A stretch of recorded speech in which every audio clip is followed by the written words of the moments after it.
Bismillahirrahmanirrahim. Assalamualaikum warahmatullahi wabarakatuh. Alhamdulillah wassalatu wassalamu ala Rasulillah wa ala alihi wa ashabihi wa man wala. Wala haula wala quwata illa billah. Amma ba'd. Alhamdulillah, segala puji hanya milik Allah Subhanahu wa taala. Dengan izin Allah, kita semuanya masih hidup di muka bumi ini, ya. Walaupun kita tahu bahwa kadang-kadang kala kita tidak berdoa kepada Allah, ya Allah, hidupkan saya di pagi hari. Tapi dengan izin Allah, Allah Maha Pemurah, lagi Maha Pengasih, dan memberikan pernapasan kepada kita semuanya sehingga kita masih bisa bernafas dan masih bisa hidup di muka bumi ini. Tentunya itu adalah rezeki dari Allah dan jangan disia-siakan rezeki tersebut. Untuk apa? Untuk terus mendekatkan diri kepada Allah Subhanahu wa taala. Untuk mengumpulkan pundi-pundi pahala sehingga kita bisa berjumpa dengan pahala tersebut kelak ketika berjumpa dengan Allah Subhanahu wa taala. Baik, adik-adik semuanya kelas 8, ikhwan maupun akhwat yang berada di rumah, semoga antum dan keluarga masih diberikan kesehatan oleh Allah Subhanahu wa taala, dan jangan henti-hentinya berdoa kepada Allah agar Allah senantiasa menjaga diri kita serta keluarga kita serta ustadz-ustadz kita dari wabah yang masih menghantui kita, ya. Baik, insya Allah kita akan melanjutkan pembelajaran yang tersendat di pekan-pekan sebelumnya berkaitan dengan akhlak, ya. Akhlak lil banin wal banat, akhlak untuk laki-laki maupun akhlak untuk perempuan. Ya, di layar kaca antum semuanya sudah terlihat bahwa yang pertama agenda pembelajaran kali ini pendahuluan, pembahasan dan penjelasan tentang bab pertama. Selanjutnya ada khulasoh, ada ringkasan dari pembelajaran dari awal sampai akhir nanti. Baik, untuk pendahuluan mari kita buka agenda pembelajaran kita dengan sama-sama membaca Bismillahirrahmanirrahim. Oke, teman-teman sekalian, ada pertanyaan besar yang tertuju kepada kita semuanya. Pertanyaan adalah, kenapa kita harus belajar akhlak? Ya. Apakah penting akhlak tersebut atau bagaimana? Tentu jawabannya silahkan ditulis di rumahnya masing-masing, ya. Kenapa harus belajar akhlak? Ya, tentunya pasti nanti jawabannya berbeda dengan teman-teman yang lainnya. Oke, Ustaz kasih waktu kalian 3 detik, 1, 2, 3, selesai. Mudah-mudahan sudah tertulis, ya. Jawabannya kenapa kalian atau kenapa kita harus belajar akhlak. Akan tetapi jawaban dari Ustaz cukup simpel. Ya, sebagaimana Allah berfirman di dalam surat Al-Ahzab, A'udzubillahi minasyaitonirrajim, laqad kana lakum fi Rasulillahi uswatun hasanah liman kana yarjullaha wal yawmil akhir wa dzakarallaha katsiran. Artinya, sesungguhnya telah ada pada diri Rasulullah itu suri teladan yang baik bagimu, ya, yaitu orang-orang yang berharap rahmat Allah dan kedatangan hari kiamat, dan dia banyak menyebut Allah Subhanahu wa taala. Ya. Baik teman-teman sekalian, adik-adik sekalian yang Allah muliakan, bahwa ini adalah penegasan kabar dari Allah Subhanahu wa taala sekaligus pujian dari Allah untuk Rasul kita Shallallahu alaihi wasallam. Ya. Dan tentunya sebagaimana yang kita ketahui bahwa Al-Qur'an itu adalah kabar gembira dari Allah yang tidak mungkin bisa diubah ataupun tidak mungkin lenyap. Kenapa? Karena Allah sendiri yang akan menjaga Al-Quran tersebut. Ya, bahwa kabar tersebut berlaku bagi sahabatnya yang hidup di masa Rasulullah dan juga umatnya yang tidak pernah bisa berjumpa di muka bumi ini dengan beliau, karena tentunya beliau sudah menghadap Allah Subhanahu wa taala, ya, akan tetapi meyakini Rasulullah Shallallahu alaihi wasallam, ya. Jadi yang dinamakan dengan umat Nabi Muhammad Shallallahu alaihi wasallam adalah orang yang iman kepada Rasulullah walaupun kita atau umat tersebut, orang tersebut tidak pernah melihat langsung Rasulullah Shallallahu alaihi wasallam. Ini adalah kabar gembira dari Allah bahwa Rasul kita itu memiliki contoh, sauroli teladan yang baik, ya, tentunya yang harus kita contohi, Barang siapa yang ingin berjumpa dengan Allah, dengan nikmat Allah, nanti melihat wajah Allah di surganya, maka contohlah uswah hasanah, ya, teladan yang baik, tentunya teladan yang baik dari Rasulullah, karena apa yang Rasulullah SAW kerjakan itu semuanya baik karena bimbingan dari Allah Subhanahu wa taala. Selanjutnya ada hadis mengatakan bahwa innama bu'istu liutammima makarimal akhlaq. Artinya sesungguhnya aku diutus, ya, hanya untuk menyempurnakan akhlak, ya. Oleh karena itu, kenapa harus belajar akhlak? Tentunya untuk mendekatkan diri kepada Allah Subhanahu wa taala. Kenapa? Karena Rasul sebagian tugasnya yang diperintahkan oleh Allah Subhanahu wa taala adalah menyempurnakan kesolehan atau kesempurnaan akhlak tersebut atau akhlak kita semuanya. Ya. Kita belajar dari mengambil dari kitab Akhlak lil Banin wal Banat, ya, jilid kedua. Maka disebutkan dalam buku tersebut, yajibu alal waladi ay yatakhallaqa min sigharihi. Maka bab pertama menjelaskan tentang kewajiban seorang anak laki-laki maupun perempuan beradab sejak masa kecilnya, ya, berakhlak sejak masa kecilnya. Ya. Kenapa kita harus menanamkan akhlak ataupun adab yang baik sejak kecilnya? Karena ya, ada kisah bahwa Ahmadun waladun sogirun lakinnahu adibun. Ahmad seorang anak kecil, akan tetapi dia beradab, dia memiliki akhlak yang baik. Walihada yuhibbu abuhu wa huwa aidan yuhibbu su'ala an kulli syai'in la yafhamuhu.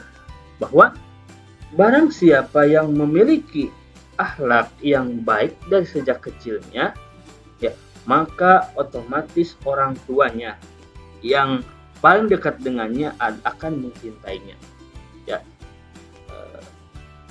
Selanjutnya, ketika dari kecil sudah memiliki akhlak yang adab yang baik, maka orang-orang di sekitarnya akan merasa nyaman kepadanya. Ya. Maka ketika orang-orang sudah merasa nyaman dengan kehadiran kita, otomatis ada cerminan yang baik yang kita timbulkan, yang kita berikan kepada orang-orang di sekitar kita. Selanjutnya, dan Ahmad tersebut juga suka bertanya dari hal-hal yang belum dimengerti. Oke. Wa zata yaumin tanazzaha ma'a abihi fi bustanin fara'a syajaratan wardin jamilatan walakinnaha ma'ujatan. Faqala Ahmad, ma ajmalu hadhihi asy-syajarah walakinna limadza abi hiya ma'wajjah. Pada suatu hari Ahmad dengan orang tuanya itu berjalan bersama ke kebun. Maka ia melihat pohon bunga yang indah, akan tetapi pohon itu bengkok. Maka Ahmad bertanya, betapa indahnya pohon ini, akan tetapi mengapa ia bengkok, wahai ayah? Ya. Faqala abi li'anna al-bustaniya lam ya'tani bitaqwimiha min sigriha fasarat muwajjah. Faqala Ahmad, al-ahsanu an taqwimiha al-an. Fadhahika abuhu wa qala lahu la yata'atta dzalik ya waladi bi annaha qad kaburat wa ghalidat saqaha. Sang ayah menjawab, ya, menjawab pertanyaan sang anak untuk mari kita luruskan pohon bunga tersebut yang bengkok, ya. Bagaimana sang ayah menjawab? Karena tukang kebun tidak memperhatikan serta tidak meluruskan semenjak dari kecilnya. Yang pertama, kenapa ada pohon bunga yang tidak lurus? Pohon bunga yang indah tapi tidak lurus, dan anak itu, Ahmad tersebut, ingin meluruskannya. Ya, pertanyaannya, kenapa pohon bunga itu bisa bengkok, tidak bisa lurus? Jawabannya adalah yang pertama, karena tukang kebun tidak memperhatikan serta tidak meluruskan semenjak dari kecilnya. Ya. Jadi pohon bunga tersebut tidak diluruskan dari sejak kecil, maka jadilah ia bengkok. lebih baik kita meluruskan saja sekarang Ahmad. Ujar Ahmad, maka tertawalah sang ayah dan berkata, tidak semudah itu wahai anakku, karena ia sudah tumbuh besar dan ranting-rantingnya pun sudah tebal. Ya. Fadzalikal waladul ladzi lam yata'addab min sigharihi la yumkinu ta'dibihi fi kabirihi. Kenapa kita harus memiliki akhlak yang baik sejak kecil? Ya, karena jika tidak memiliki akhlak dari sejak kecil, tidak menanamkan akhlak yang baik dari sejak kecilnya, maka tidak mungkin bisa memiliki akhlak yang baik ketika besarnya. Ya, sekali lagi, ketika seseorang ya tidak memiliki akhlak yang baik sejak kecil, maka dia akan susah memperbaiki akhlak yang buruk tersebut. Oleh karena itu, di bab pertama ini, kewajiban seorang anak memiliki akhlak yang baik sejak kecil adalah supaya anak tersebut dicintai oleh orang tuanya, orang sekitarnya, karena memiliki akhlak yang baik, dan juga ketika besarnya otomatis akhlaknya pun akan baik. Ya, oleh karena itu ini adalah sekaligus jawaban kenapa orang tua kita menitipkan kita di pesantren. Ya, tentunya ada kekhawatiran dari orang tua kita, jika kita tidak di lingkungan yang baik, maka kita akan terperosok, akan terpengaruhi oleh orang-orang yang mungkin akhlaknya tidak baik. Oleh karena itu, kita tahu bahwa pesantren lingkungan yang agamis, ya, yang dimana siang dan malam diajarkan atas kebaikan, yang dimana di dalamnya perbaikan atau bengkel akhlak. Ya, kenapa? Karena kita dituntut untuk terus belajar menggali ilmu dunia maupun ilmu akhirat. Salah satunya adalah ilmu akhlak tersebut. Sehingga apa? Kita bisa memiliki akhlak yang baik dari sejak kecil, sehingga sekali lagi ketika besar kita, maka otomatis sudah memiliki akhlak yang baik. Ya. Akan tetapi sebaliknya, ketika dari sejak kecilnya ditanamkan akhlak yang buruk, lingkungan yang buruk, ya, dan melihat hal-hal yang buruk, otomatis ketika besar dia akan melakukan, akan mengerjakan, akan beramal, akan berbuat sebagaimana yang ia lihat, yang ia dengar. Ya, ketika lingkungannya buruk, maka otomatis dia terus melihat dan mendengar hal-hal yang buruk. Dan ketika besarnya pun dia akan melakukan hal-hal yang dia lihat dan dia dengar.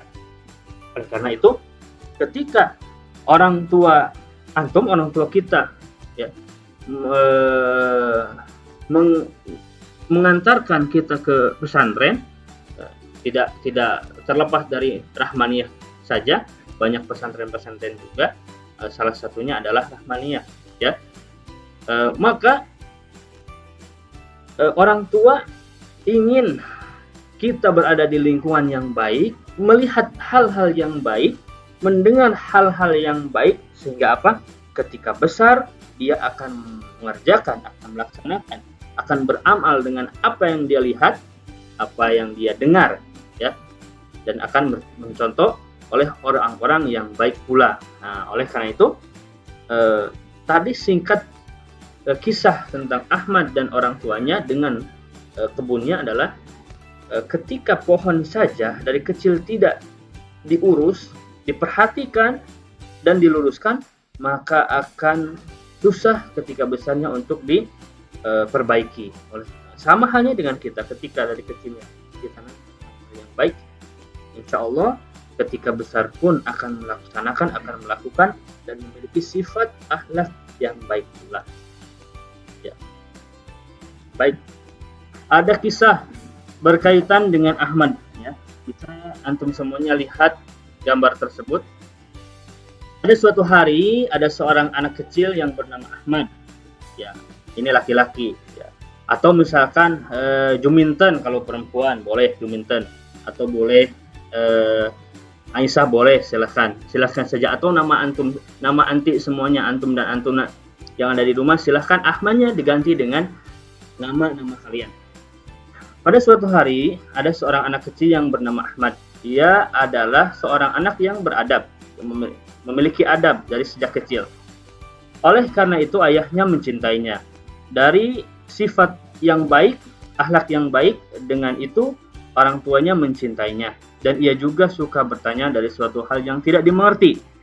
Suatu ketika ia diajak oleh ayahnya untuk ke kebun. Yang ilustrasinya silahkan lihat gambar yang ada di layar kaca antum dan antum. Nah, selanjutnya tiba-tiba ia melihat pohon bunga yang indah, akan tetapi pohon itu bengkok. Maka Ahmad bertanya, ya, ini Ahmad, ini orang tuanya, lihat pohon-pohon yang bengkok di sekitarnya. Ahmad bertanya kepada ayahnya, coba dilihat betapa indah pohon ini, tapi mengapa pohon tersebut ia bengkok, wahai ayah? Apa kata ayah? Karena tukang kebun tidak memperhatikan serta tidak meluruskan sejak dari kecilnya, maka tumbuhnya ia menjadi bengkok. Oke. Selanjutnya Ahmad bertanya lagi, ayo kita luruskan, ya. Lebih baik kita luruskan saja ia sekarang. Ahmad mengajak kepada ayahnya untuk kita sama-sama meluruskan pohon yang sudah bengkok tersebut. Ya. Maka tertawa sang ayah. Apa kata ayahnya setelah tertawa? Tidak semudah itu, wahai anakku, karena dia sudah tumbuh besar dan rantingnya pun sudah tebal. Ya, pohon yang sudah tebal, sudah besar, mustahil atau akan susah sekali untuk diluruskan. Walaupun bisa diluruskan, tapi akan patah. Begitu juga dengan kita seorang anak. Orang tua ingin sekali dari kecil anaknya itu tumbuh dengan hal-hal yang baik, akhlak yang baik. Kenapa? Karena sudah besar akan susah sekali memperbaiki, meluruskan akhlak tersebut. Oke, ini adalah kesimpulannya? Beginilah seorang yang tidak beradab dari kecilnya, tidak mungkin ia beradab ketika besar nanti. Ketika dari kecil tidak mempunyai akhlak yang baik, maka besarnya pun tidak akan mempunyai akhlak yang baik. Nah, sebaliknya, ketika dari kecil ditanamkan akhlak yang baik, maka besarnya pun akan memiliki akhlak yang baik. Oke, teman-teman sekalian, berkait dengan bab pertama adalah kewajiban kita semuanya memiliki akhlak yang baik.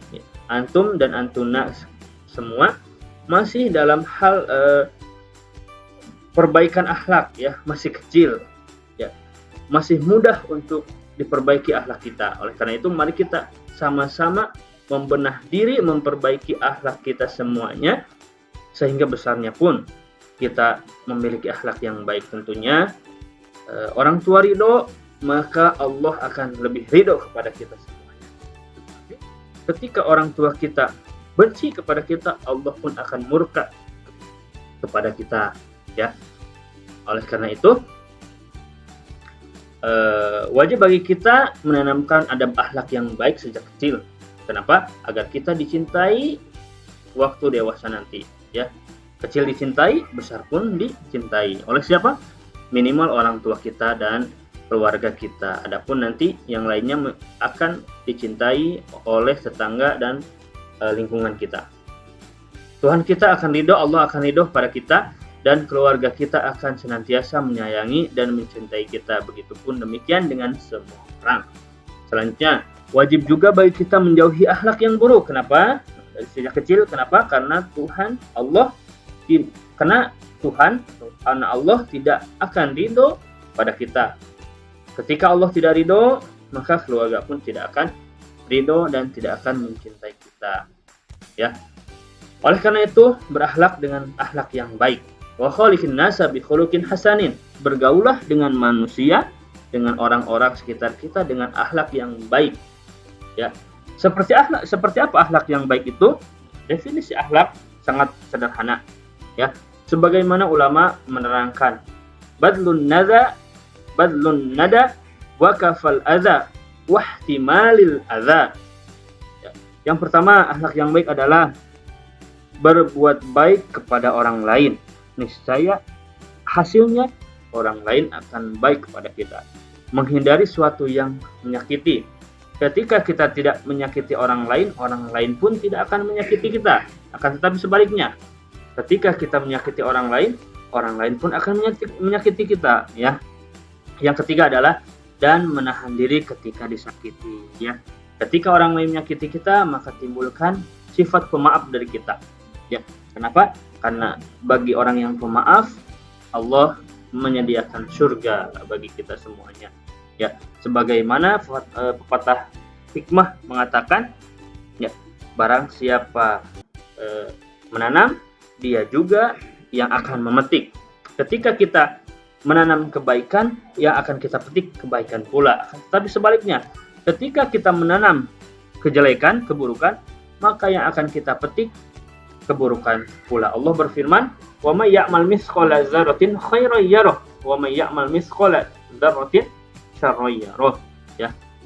Barang siapa yang mengerjakan kebaikan sedikit sebiji zarah pun, maka akan ada kebaikan yang kita hasilkan.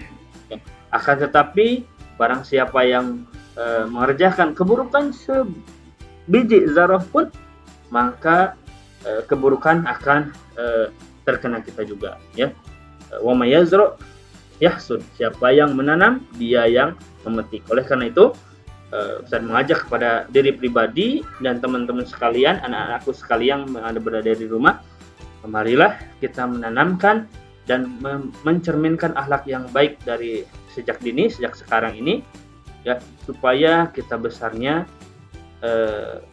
memiliki akhlak yang baik, ya.